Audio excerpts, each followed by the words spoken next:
Ornithophobia is known as the irrational and abnormal fear of birds. But if you lived over 50,000 years ago, that fear might not seem so irrational and abnormal at all. Giant, fearsome monsters with sharp beaks and talons. The world has seen some absolutely terrifying monster birds that thankfully don't exist anymore. Top 10 Best presents Top 10 Horrific Extinct Monster Birds. Before we begin, make sure to give this video a thumbs up, subscribe, and hit the bell icon for notifications. Let's begin. 10. Titanis Walleri. The Titanis Walleri stood 8 feet 2 and weighed 300 pounds with a sharp, fatal beak. If that sounds like something you'd encounter in a fever dream, it does sound like something you'd encounter if you lived in North America 5 million years ago. These large, flightless predators had decurved bills, with which they'd peck their unlucky victims before eating them. Their prey mostly consisted of a large variety of mammals, and they're the only terror bird found in North America, which makes them of a special interest to paleontologists. 9. Pelagornis Sandersi. Did you know dragons did indeed roam our skies at one point? Well, they likely didn't breathe fire, but they looked nothing less than dragons anyway. The Pelagornis Sandersi had a wingspan between 20 and 25 feet. That's twice as long as any of the birds alive today. Imagine the terrifying shadow it created over the Earth 25 million years ago, along with its huge beak. There were a row of pseudo-teeth made of bones that were needle-sharp. With these, it probably crunched on the fish, squid, and other soft-bodied creatures that swam in the seawaters covering that is currently North and South Carolina today. The gigantic bird was found in 1983 as the Charleston International Airport was going through an extension. Imagine the astonishment of those who came across this gargantuan bird fossil. 8. Keliken Guillermo. Here's a scene to rival any horror movie. A large, flightless, meat-eating bird that executes its victim with a few bone-breaking blows from its bill, or shakes its victim around before delivering a very lethal chomp. But this is no horror movie. The Keliken Guillermo was a very real 10-foot-tall monster bird that roamed the planet 15 million years ago. This extinct flightless monster belonged to the family of Fearsome, aptly named the terror birds.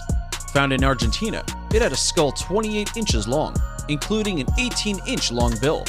This makes its head bigger than any bird that has ever lived on the planet. Keliken was also a terrifyingly fast runner and likely ran tirelessly. Could you imagine being chased down by this thing? 7.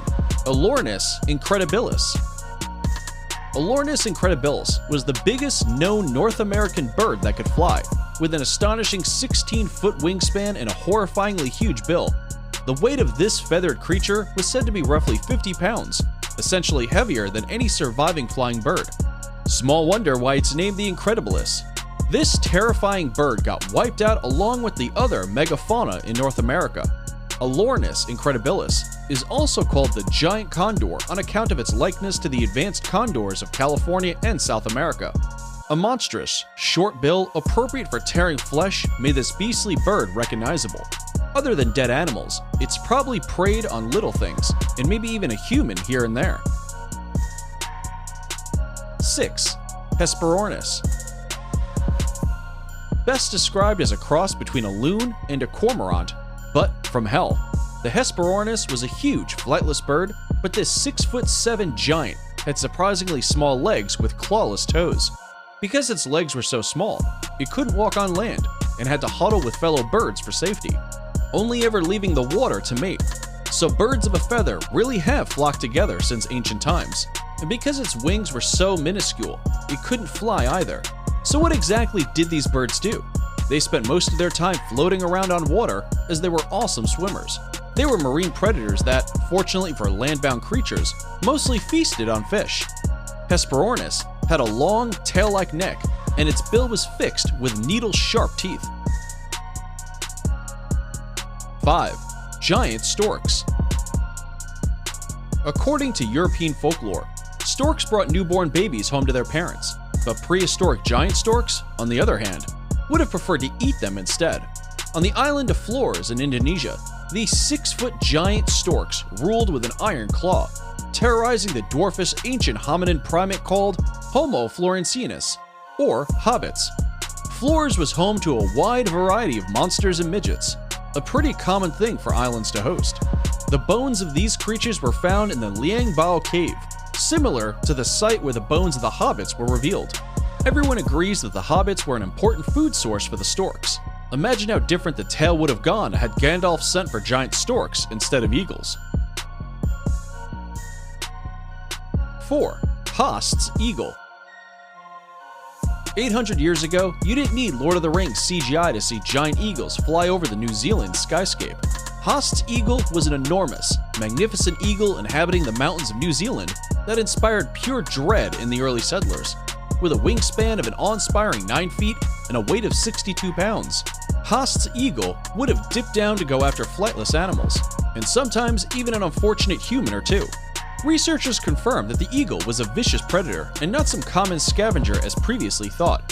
Fittingly, the Maori natives named it Hikoi, or Pakai, which translates to the Old Glutton.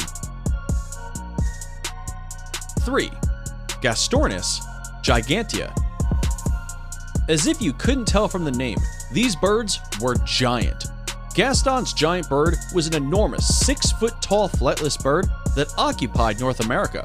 It was the largest land-bound vertebrate in its environment at 175 kilograms and, apparently, the last of its family.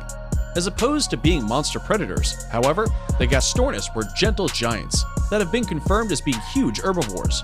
More like giant flightless parrots rather than demonic fowls, we'd say. With their groundbreaking, pulverizing beaks, they enjoyed an assortment of hard-shelled fruits and seeds, as well as tree bark. Adult Gastornis were the tallest creatures around, and hence, would have had the upper hand over fellow herbivores in getting food higher off the ground. Herbivore or not, seeing a Gastornis gigantea would be enough to scare off any time traveler that ventures back to the Paleocene. 2. Prehistoric penguins. If you ever thought penguins were just cute and cuddly creatures playing in the snow, I got 3 words for you. Prodigious, prehistoric penguins. People found the fossils of this Goliath in diverse New Zealand. The monster penguin, as it's lovingly named in the community of Christchurch, was the size of a whole human being. Can you imagine standing next to a 5-foot 3-inch penguin that also weighs a strong 176 pounds? Just for the sake of comparison, the tallest existing penguin species in the world is the emperor penguin, which stands a good 4 feet tall. This beastly penguin lived during the Paleocene era, where it roamed around next to fellow gigantic fauna, including the Mao, a 12-foot tall winged creature. So, how'd this penguin get so enormous? The answer is likely because there were very few predators, such as reptiles and dinosaurs. So, without having to be on guard 24/7, these penguins were really living it up and growing bigger. 1. Sturton's thunderbird. Australia is home of 2 huge flightless birds, the emu and the cassowary. However, the Dromornis sturtoni is on a whole different level. 30,000 years ago, this giant bird dominated the Australian landscape and terrified all who crossed paths with it. Sturton's thunderbird weighed up to 500 kilograms and stood more than 3 meters tall. This gargantuan flightless fury lived in subtropical open forests. For a long time, it was thought to be a friendly vegetarian who ate tough-skinned fruits and sea pods, but now scientists realize it was far from a gentle giant. After taking into account the shape and size of its skull and bill, it's very likely Sturton's thunderbird was a carnivore. This was the biggest group of flightless birds found exclusively in Australia. Many guessed, for obvious reasons, that their nearest family members were the emus or the ostriches, but actually, they're closest to the relatively smaller waterfowl, such as ducks or geese. Their huge legs were all around ripped, giving them vital force to propel forward regardless of their weight. This is something you'd never want chasing you around. We hope you've enjoyed watching this top 10 best list, and please like and subscribe to catch all of our newest and greatest videos. As always, if you have any suggestions for future top 10 lists, comment down below, and who knows, maybe you'll see your name and idea come to life in the near future. Thanks for watching.